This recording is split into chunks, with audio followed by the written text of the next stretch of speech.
Welcome, viewers, to Bodhi Unified Flow. I'm Dr. Marimuthu, your host. Here, we simplify complexity and amplify performance. Today, we are diving deep into the very architecture of modern project governance. We're going to explore how a really powerful framework can connect all the critical dots, from pre-construction and procurement all the way through contracting and supply chain management. This quote just hits the nail on the head. It perfectly captures the challenge we all face today.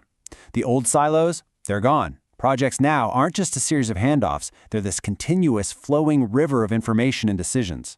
And in this kind of volatile environment, success demands that you see the whole picture. It's no longer enough to be good at just one piece of the puzzle. All these functions have to work together like a single, well-oiled machine. So, that brings us to the big question, right? If everything is so interconnected and constantly in flux, how do we actually stay in control? How do we make sure our big, complex projects don't just survive all this change, but actually use it to their advantage? Well, the answer, it lies in a structured, disciplined approach to making decisions. So here's our game plan. We'll kick things off with the stage gate governance framework itself. Then, we'll see how it plays out in pre-construction, procurement, and execution, all leading to our ultimate goal of delivering total value. And by the time we're done here, you'll be able to use these ideas to spot those critical checkpoints in your own projects and really see how this unified framework builds long-term value. Okay, let's dive right in. Our journey starts with the foundational tool that makes this whole integrated approach possible, the Stage Gate Governance Framework. I want you to think of it as your project's map and its compass. It shows you the entire landscape, but it also makes sure every single decision you make is pointing toward your true north, your final objective. At its heart, the stage gate methodology is actually brilliantly simple. It's a formal process that takes a huge, often intimidating project and breaks it down into smaller, more manageable pieces that we call stages. And between each stage, there's a gate, which is just a formal review meeting. This whole structure forces us to pause, to take a breath, assess where we are, and make a conscious choice before we spend another dollar or another hour. The golden rule here is simple: deconstruct to control. Now here's a subtle but absolutely crucial distinction. You might hear about phase gates. A phase gate is really a quality check. It asks, did we do the work right? Are the drawings complete? But a stage gate is an investment decision. It asks a much tougher question. Based on what we know today, is this still the right work to be doing? It's the moment you decide whether to fund the next stage of the journey. It's all about the money. The process at every single gate follows this same disciplined loop. First, the project team pulls together all their deliverables. That's the evidence of their hard work. They measure their progress against the key performance indicators. Then, this whole package goes to the gatekeepers, the leaders who hold the purse strings, and they make a crystal clear, unambiguous decision. Go, kill, hold, or recycle. No maybes, no we'll see. It's a firm call. So why go through all this trouble? Well, the benefits are just immense. This process systematically squeezes risk out of a project. It makes sure you catch expensive mistakes early on when they're still cheap and easy to fix. It gives you clear off-ramps for projects that just aren't working out, preventing them from becoming those dreaded zombie projects that just shamble along, eating up resources. It's a perfect example of how discipline leads directly to efficiency. Okay, let's move on to our first major area of application, the pre-construction and planning phases. This right here is where the framework has the biggest impact. Why? Because this is the point where your influence on the final project cost is at its absolute highest. Remember, the earliest decisions cast the longest shadows. A really common way this is applied is through something called front-end planning, or FEP. You can think of it as a three-stage process of getting more and more detailed. FEP 1 is all about feasibility. We ask, does this project even make sense for our business? If it passes that gate, FEP 2 develops a conceptual design. And then FEP 3, or front-end engineering design, is where we hammer out a detailed scope and a reliable budget right before we're about to commit the big money for execution. Now, to pass through any of these gates, you need concrete evidence. You can't just walk in and say, this is a good idea. For the ideation gate, you need a documented business case. To get through the planning gate, you'd better have a formal project charter. Each of these deliverables is a non-negotiable proof point that the project is healthy and ready for the next level of investment.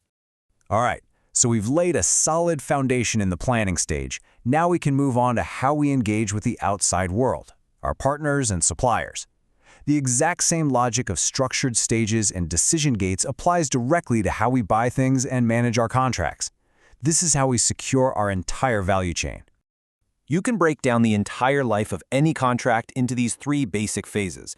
Pre-award is all the homework you do before you sign anything. The award phase is that intense period of negotiation and finally picking your partner. And then, crucially, there's post-award. That's the long-term management process of making sure you actually get what you paid for. Let me tell you, this last phase is where most of the value is either captured or, sadly, lost. Now, if we zoom in on the procurement process itself, we see this more detailed 7-stage flow. This is the operational engine that makes sure every single purchase is justified, it's authorized, and is properly tracked and paid for. Following these steps every single time is what prevents uncontrolled spending and creates a bulletproof audit trail. For those really complex, really high-risk procurements, you can bring out the big guns. You can apply an even more granular model, like this 11-gate process. It breaks the whole journey down into very specific, manageable steps. And look at some of these gates. There are formal decision points for things like site visits and negotiation prep. This ensures every key decision is formalized, adding extra layers of control right where the stakes are highest. So, with contracts signed and suppliers selected, we finally transition into the execution phase. This is it. This is where all the plans and agreements we've worked so hard on are finally put into action. It's where the rubber meets the road, and it's where a seamless supply chain management process becomes absolutely critical to success. A signed contract isn't the finish line, it's the starting gun. Seriously, a contract is not some trophy you put on a shelf. It's a living tool that you have to use every single day. Post-award management is an active, ongoing process of monitoring performance against all those terms we negotiated, the SLAs, the timelines, the quality standards. It's about proactively managing that relationship to make sure the value is delivered, not just promised. And this is exactly where supply chain management steps into the spotlight. SCM is the logistical backbone of the entire execution phase. It's the dynamic process of translating a purchase order, which is really just a piece of paper or a line in a system, into the physical reality of materials and services arriving at the exact right place at the exact right time. Effective SCM is the bridge connecting the decisions we made in procurement to the real-world progress on site. So, we've walked through the entire life cycle, haven't we? From an initial idea all the way to getting the work done on the ground. Let's pull it all together now and see how these integrated processes, all governed by that stage gate framework, lead us to the ultimate goal, achieving total value. When you combine these disciplined processes with rigorous gate governance, you unlock these 4 core benefits. You systematically reduce risk by catching problems before they blow up. You increase efficiency by killing rework and waste. You enhance compliance by making sure the rules are followed. And all of this culminates in value maximization, which means we're moving beyond just saving a little money to making the entire project more successful. And this is the real secret sauce right here. It's the synergy that creates a high-performing organization. Your standardized processes for planning and procurement, they give everyone a common language, a clear playbook to work from. But it's the stage gate governance that provides the powerful decision-making engine, making sure that playbook is actually followed, and that every single choice moves the project closer to success. And that brings me to a final thought I want to leave you with. Think of your governance process as a chain. The quality of any decision you make at a gate is only as strong as its weakest link. So as you head back to your own projects, ask yourself this at your next big review. Where is our weak link? Are we failing because we framed the problem wrong? Did we not look at enough alternatives? Was our information incomplete? Or did we simply lack the commitment to make a tough but necessary decision? So we've covered a lot of ground. We've defined the stage gate methodology and seen how it provides discipline from the very first deliverables and planning all the way to the logistical glue of SCM in execution. The key takeaway is this. This unified, integrated approach is how great organizations turn volatility into real, tangible value. Thank you so much for joining me today.